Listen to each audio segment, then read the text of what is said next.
Hi, and welcome back to our GCP-Mindset channel and all topics on clinical research. Today, we'll talk about inspections and major findings. More after the break.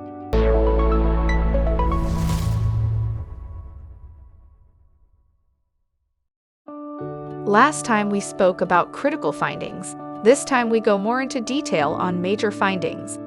Major findings are defined similarly to critical findings: conditions, practices, or processes that might adversely affect the rights, safety, or well-being of the subjects or the quality and integrity of data.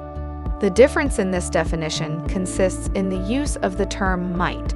This means that the category of major findings relates to the possibility of a negative influence, which will occur if no actions are initiated to correct the deficiency and must be distinguished from a definitive existing negative influence. An example, at a trial site, study vaccines, which have been stored incorrectly cooled, were injected, endangering the safety and well-being of the subjects. This would be a critical finding. However, if incorrectly cooled study vaccines had not yet been injected before the inspection, this would only be classified as a major finding because the subjects would not really have been endangered yet, but it could have become a risk if a subject had been injected with this vaccine. As already mentioned, this depends on the general impression of a site. Major findings are serious deficiencies and are direct violations of good clinical practice principles. The possible consequences of major findings are similar to those of critical findings.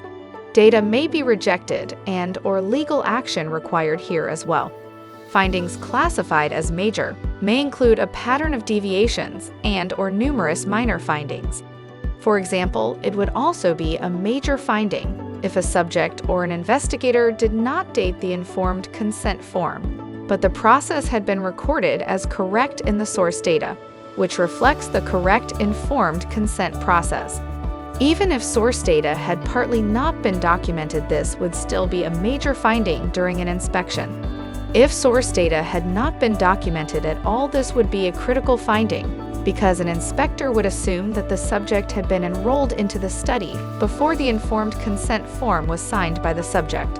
Further examples of major findings are if case report forms contain essential gaps, if subject logs are incomplete, or if serious adverse events have not been reported to the sponsor within 24 hours, or if unauthorized personnel have made entries in the case report form.